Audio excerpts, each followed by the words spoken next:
बेयावनो बयनिसिमबो खुलुमबाय 31 number Siddeley LAC नि रायजो राजा नोंथांमोननो जोंनि इन्डियान नेशनेल कंग्रेसनि जानानै गाहाम हामलायथि बयनोबो बावहरनाय जाबाय। दायो जोंनि बे LAC नि आन्दारावहाय बाइ इलेक्शन बे सोलिगासिनो दङ। दा बे बाइ इलेक्शननि सोमोन्दै जोंहा गोबां रायजो राजाफोरनि सिगाङाव माखासे बाथ्राबो बुंथिनांगौ बा फोरमायथिनांगौ जोंहा दङ। बेखायनो दिनै बे बिसेस जोंनि हान्जानिफ्राय माखासे बाथ्राफोर बुंनांगौनि गोनांथि जानायलाय नोंथांमोनखौ आं रायज्लायनाय जादों आरो बे बाथ्राखौनो गोनांथि बाथ्राफोरखौ जोंनि रायजो राजानिसिम बे LAC नि रायजो राजानिसिम फोरमायथिनो थाखाय जोंनि गेजेरावहाय जोंजों लोगोसे दङ जोंनि मानगोनां जोंनि आसाम प्रदेश कंग्रेस कमिटिनि गाहाय नेहाथारि आरो सिनियर स्पक्स पार्सन बिथां सार गर्जन मुसाहारि बिथाङानो बे सिडली बाइ इलेक्शननि सोमोन्दै जोंनि इन्डियान नेशनेल कंग्रेसनि जानानै दिनै रायजो राजाफोरनो गोनांथि बाथ्राफोरखौ फोरमायनो थाखाय आं बे समखौ होनाय जाबाय। बेलासिनि खुलुमनायखौ गासै रायजो राजानिसिम जासिहरग्रोबाय। बे समाव जोङो दिनैनि बे खौरांगिरि मेलखौ मानो लादों बेनि सोमोन्दै स्टेट STCL नि जेनेरेल सेक्रेटारि अमिय बिथाङा बुंफोरनानै होखाबाय। बे समाव आंजों दङ दिनैनि बे खौरांगिरि मेलाव जोंनि चिरां जिल्ला कंग्रेस कमिटिनिनो साधारन सम्पादक जेनेरेल सेक्रेटारि बिथां आबु तालेब आरो लोगोसे दङ आंजों बिथां बे इलेक्शन बाय उफ्रा बिसायख'थिनि इलेक्शन कमिटिनि चेयारमेन बिथां बिरबल आरो दङ अमिय बिथां। दिनै बे खौरांगिरि मेलखौ लेंनायनि उद्देश्यआ बेनो जे रायजो राजाफ्रा माखासे सन्देह दङ थांनाय लकसभा बिसायख'थिनिफ्रायनो आरो दाबो बेफोर खोथाखौनो बुंसोलायदों। दा बेफोरखौ आङो क्लारिफाइ होनो बे 31 नं सिडली बाइ इलेक्शननि बे इलेक्शनाव बिसायख'थियाव जोंनि केन्डिडेटआ कंग्रेसनि केन्डिडेटआ सन्जिब औवारि बिथाङा रोनि खाथानिनो सासे क'क्राझाराव एडभकेट मावो। दा गुदु गादा रायजो राजाफोरनि थाखोमानाय राव होनसोलायदों हा बे गर्जना गले गले मा खालामनाय जाखो होनबा थांनाय लकसभायावलायनो गर्जना जुदि बा कंग्रेसआ दारायामोनब्ला हाग्रामाया देरहाथारगौमोनलायनो। दा कंग्रेसआ थामहिनबा गर्जना दारायनायखायसो हाग्रामाया देरहायाखिसै UPPL थामहिनबा NDA नि एलायन्स पार्टिया जयन्त बसुमतारी बिथाङा देरहादों। आरोबाव बे कंग्रेसआ मानो बे खामानिखौ मावनो थांबावखो एबारावबो बिथांमोना देरहाथारनाय नङादां BPF नि भटखौसो जासिगोनदां उमुखखौसो देरहाहोसिगोनदां गोबां बांसावनाय खोथाफोर रायजोफोर बेफोर बाथ्राफ्रा मानसिफोरनि सानलाबायनाय रावफोरसो। कंग्रेसआ मोनसे नेशनेल पार्टी भारत उदांस्रि खालामनाय बे इन्डियान नेशनेल कंग्रेस BPF जोनोम जायैनि सिगांनो UPPL जोनोम जायैनि सिगांनो कंग्रेसआ दंखायोमोन। रायजो बिग्रा लेन्ड बिग्रा गिलौ बालौ बम होनानै आन्दलन खालामग्रा बे बर' हारिनि BLT नि सुक्तिखौ लानानैसो बे समावहाय आसामाव कंग्रेसआनो सरखारमोन। एक्स चिफ मिनिस्टार तरुण गगৈ देबआ जे बर'फोरनि बिप्लबी महरखौहाय एसे सामलायनो बर'फोरनि गांनाय उखैनायखौ गावसोरनो आबुं खालामनानै लाथोंसै होननानैसो बिथांमोनहा BTR आव बा BTC आव कंग्रेसखौहाय दोनथ'नानै BPF नो हगारनानै होदोंमोन। बे नङा जे कंग्रेसआ गैयामोन दिनैसो फैब्रबदों ओरै आरिदों बिदि नङा। BPF नि सिगां कंग्रेसखा गासै बे ओनसोलनि रायजो राजाफ्राबो कंग्रेसखौसो मिथिगौ जे आमी हाथर आसिल जे आमी आगर फराय हाथर आमार नाति पुति आदा आबै सब माबा आबै आबौ गासिबो आखायाव जोबमोन।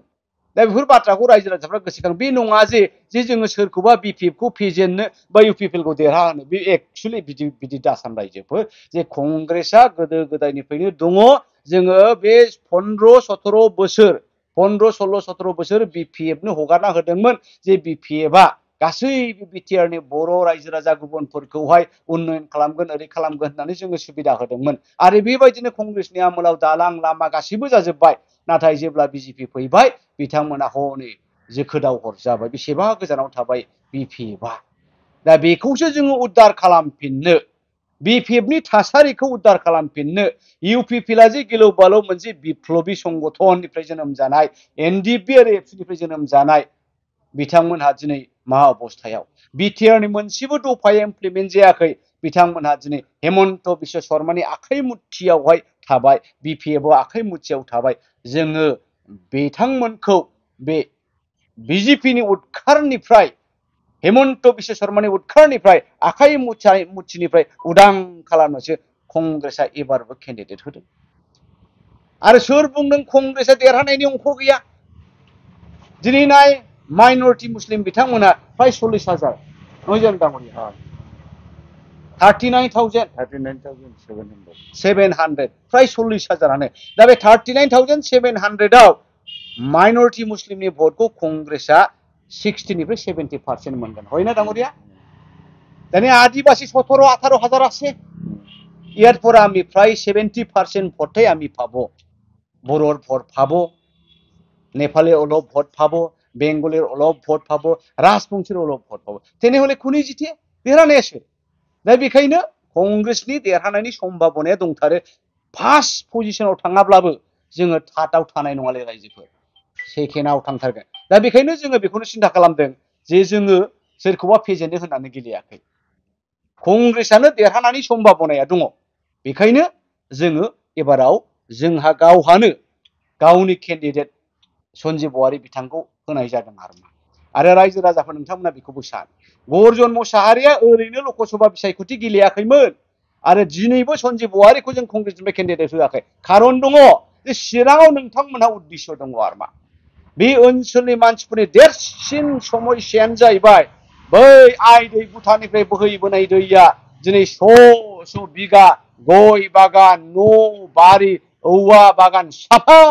धलाय खालामजोब्बाय बियो माब्लाबा जाफ्लांनाय सिनारि नङा बोसोरफ्रामबो जायो बोसोरफ्रोमबो दैलां फैयो बोसोरफ्रामबो बिथांमोननि न' बां हा बारि बागान साफा खुरखा जाजोबो बेखौ उदां खालामनो सानदोंमोन नोंथांमोननि बै भुटान सेर सेरनि गामिफोराव बिथांमोनहा लोंग्रा दैनि आंखाल दिनै बे लोंग्रा दैनि माबा बेबस्थाखौ बिथांमोनहा खालामना होआखै जों बेखौसो खालामना होनो सानदों नोंथांमोननि ओनसोलाव लाइमोनफोरनि उसुबिदा दङ साख्रि बाख्रि गैया बेफोराव गोबां उद्योग कलकारखाना गायसननांगौ बेखौसो जोङो सिन्था खालामदों दिनैबो नोंथांमोनहा नैबे फैबाय थानाय उफ्रा बिसायख'थियाव 13 थारिखआवनो बिसायख'थिया जाहाथे नोंथांमोना बयबो रायजो राजाफ्रा लैहोर लैहोर फैनानै आखाइनि सावगारियाव भट होयो आं बेखौसो खावलायनो फैदों बेनि अनगायैबो नोंथांमोननो आं खोन्थानि जे कंग्रेसआ मा मावनो लादों एबाराव 2025आव खुनु आन्चलिक दल इउपिपिएलआनो जा एबा बिपिएफआनो जा कंग्रेसखौ बाद होनानै रावबो गभर्नमेन्ट दाया जोङो 40थायाव 40 जन केन्डिडेट होगोन बेवहाय जोङो टारगेट खालामदों मिनिमाम जोङो 9थानिफ्राय 12था केन्डिडेटफोर जोङो देरहानानै फैगोन आरो बे केन्डिडेटफोरखौहाय इउपिपिएलआ लाफायाबा बिटिसि गभर्नमेन्ट दानो हाया बे केन्डिडेटफोरखौहाय बिपिएफआ लाफायाबा आरो खुनु बिटिसिआव सरकार दानो हाया बेल' नङा रायजोफोर एबार खोनासं 2026आव जोंनि मिशना हेमन्त बिश्व शर्मा हाथाव अभियान जोंनि कंग्रेसनि मिशना जाहैबाय बे फामि बिबारखौहाय रोदायैनो बुखुनानै बुरलुंबुथुराव ज्राव गारहरनाय बांलादेशआव बोहैलाङो ना पाकिस्तानाव बोहैलाङो बोहैबाय थाथोंसै रायजोफोर एबाराव जोङो हेमन्त हाथाव अभियानसो बे 15था विधानसभा समष्टियाव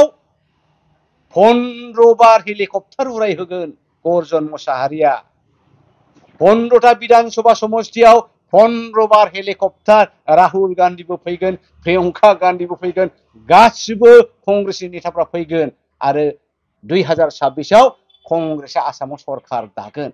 अब्ला सोरनि गोनांथि जागोन बिपिएफआबो लुबैगोन इस्ब्रा कंग्रेस जोंखौ लाफाबा हामगौ गभर्नमेन्टआव अब्ला इउपिपिएलआबो होनगोन इस्ब्रा सारमोना जोंखौ एसे नायसनबा हामगौ गभर्नमेन्टआव लाफाबा हामगौ दा बेखायनो रायजोफोर नोंथांमोना गोनो गोथो दाजा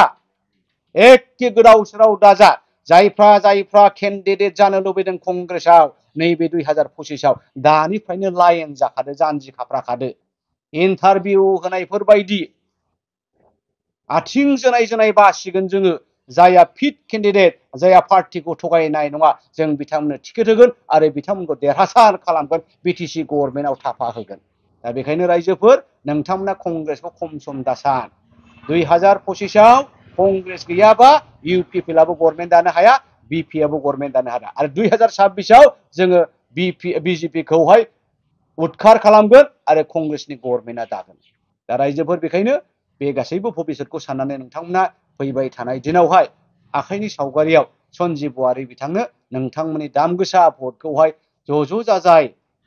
रोजाब गिर्जाब फैनानै गावबागाव बुथ सेन्टारफ्रावहाय भट होनो थाखाय आखाइनि सावगारियाव भट होनो थाखाय खावलायनाय जाबाय दा बे इउपिपिएलनि एबसुनिफ्राय फैनाय नालाय आनसलिक इउनिटनिफ्रायनो लेक्सार होनो सोलोंजेननाय नालाय इउनिटआवबो सोलोंसै आनसलिकआवबो सोलोंसै डिस्ट्रिक्टआवबो सोलोंसै लेक्सारफ्रा खम जाया इउपिपिएलनि गथ'फ्रा एबसुनि प्रडाक्ट जोब नालाय ओंखायनो होननो गोरों गोजा बिसोरो दा बिथांमोना होनबाय थाथों इउपिपिएलआ जोंखौ बैराथि होनो ना मा होनो खिन्थु जयन्त बिथाङा थांनाय बाराव बे खोथाखौ होनदों दिपेन बर' बिथाङाबो थांनाय बाराव लकसभायावहाय मा होना जे कंग्रेसआसो जोंनि फेक्टर जागोन एबारबो मिथिनाय मथेथ' बिपिएफआ जोंखौ दुसिलाबायदों दाखालि गरजनालायनो इउपिपिएलनिफ्राय एथ' खौथि लादों जाहैदों आं खोनानायावथ' उदालगुरियावहाय बिपिएफआ बिजेपिनिसो फानदों जाहैदों नै दानिखौबो खोनानो मोन्दों दहाय एसे आर खोनानो मोनदां जे बिपिएफआ बिजेपिनिफ्राय आजावनो हासिगौ होननानै दा बेखौ नायोब्ला इउपिपिएलनि चेलेन्जआ सोर जागोन कंग्रेसआनो जागोन आरो दा बेखायनो बेफोरबायदि बुंलायनाय बाथ्राफ्राथ' मिनिंलेस दा सोर देरहायो सोर देरहाया खिन्थु जोंनि टारगेटआथ' बेनो कंग्रेसआ देरहाथारनांगौ आरो जोङो सोरबा बिपिएफखौ फेजेननो थाखाय टिकेट होआखै बा सोरबा इउपिपिएलखौ देरहानो थाखाय जोङो टिकेट होआखै जोंनो गाव हारसिंनो देरहानायनि सेस्टाखौ जों खालामबाय थागोन नोंथाङा फोसावलांदों दा बिनि सायाव नोंथाङा हिमन्त बिश्व शर्मा मिसलिया मामा मानसिफ्रा डान्सिं मामा मोसाग्रा मामा होनो बहा मोसानाय जाखो इथ' डान्सिं হয় নাকি তাহলে दा इथ' जाफाय हे बाजनयसो माबा सिंफान्जिफोर बायदि बे मोसानाय जायो नामा गोदाव सोराव बर'नि भट बिनांगौ बागुरुम्बा मोसानो रोंनांगोन आरो नङा होमबा हारसाफोरनि भट बिनोबा बे बिहुखौ मोसानो रोंनांगोन बेना बाजनयसो सिदा मोसानाय नङा रायजोफोर बेफोरबायदि भाषणजोंहाय जाम्बा जाम्बि दा खालामदा आरो बिथाङा माबा नै साइन्स माबा स्टेडियाम माबा साइन्स स्ट्रिम साइन्स कलेज माबा जासिलांदों बे फैखानाय बुस्थुखौहाय स्टेडियाम खालामनो नागिरदों फैखानाय बुस्थुखौहाय जोंहा जयन्त बिथाङा बासुगाव लांदों नामा फैखानाय बुस्थुखौ जयन्त बिथाङा बासुगाव स्रोद लांखुमाबाय नै दा गोदान बेफोरो एखेबारे इलेक्सन सेन्ट्रिक रायजो राजाखौ थगायनानै भट मोननो थाखायसो बुंदों दा बाथ्राया सैथो बाथ्राया नैबेसो रायजोफोर इउपिपिएलआबो बोरैहाय बिजेपिनिफ्राय उदां जानो हागोन बेखौसो नागिरगासिनो दङ बेस्राफा दा बेखायनो कंग्रेसआ बे इउपिपिएलखौबो बिजेपिनि आखाइनिफ्राय उदां खालामगोन कंग्रेसआनो बिपिएफखौबो बिजेपिनि आखाइनिफ्राय उदां खालामगोन बे रोखा आरो आंनि मुख'आथ' ओरै 2025आव बिजेपिनि मोजां सेंग्रा बर' सेंग्राफोरखौ आं टिकेट लाजानो लुबैदों बिपिएफनाबो मोजां मानसिखौ सेंग्रा लाइमोनफोरखौ बासिथोंसै इउपिपिएलनाबो मोजां मानसिखौ बासिथोंसै कंग्रेसनि नेतृत्वआव जों गभर्नमेन्ट दाबाय बिजेपिखौ नांला समस्या खतम जेरै हाग्रामानि आमोलाव कंग्रेसआ रह' लामा दालां गिलु बालु बानायदोंमोन एबारावबो कंग्रेसआ बे इउपिपिएल बिपिएफ आरो जोंनि बर' बिजेपिआव हाबनायफोरखौ लानानै जोङो गभर्नमेन्ट दागोन जोंनि उद्देश्यआथ' बेसो खुनु अपोजिसन पार्टि गैया जोंहा बिटिसिआव कंग्रेस फैनाय लोगो आरो आसाम बिधान सभायावहाय कंग्रेसआ दखल खालामगोन बिथांमोनखौ लानानै बिथांमोना जुदि दानिफ्राय साखाफारा सारा फिल्डआव गिदिंनानैहाय कंग्रेसनि थासारिखौ माबायदि भट लानानै देरहागोन होनना सानो कंग्रेसनि थासारिया आं दहाय होनखादों नोंथांमोनहा मैया नुबाय मोनथाम जायगायाव जोङो केन्द्र खालामनानै जे केम्पेइन मिटिं खालामदों मोनथामबो जायगायाव गाज्रि जायाखै 1011-1200 मानसिया जों खम बाजेटावनो खालामनो हादों आरो मा दा बेखौ नायोबा नोंगौ मोननै कमिउनिटिया खोब आग्रह जादों बे जाहैबाय माइनरिटि मुस्लिम आरो मोनसे जाहैबाय सावथाल आदिबासि बिथांमोन ओमफ्राय बर'फोरनियाव जोङो जेसेबां लुबैदों एसेबां मोनाखै खिन्थु जोङो नाजाबाय थादों जेसे हायो एसे बोनो बर'नि भटखौ जुदि जोङो ओरै 10,000नि गोजौआव मोनबाय जोंखौ रावबो लाखिनो हानाय नङा खिन्थु माइनरिटि मुस्लिमाथ' फैखागोन जोंनावहाय 60-70% फाक्काखा आरो आदिबासि भटआबो 60% दा बेखौ नायोब्ला सिं कंग्रेसनि फेभाराव भट होग्राफोर दङ गाज्रि नङा रायजो राजाया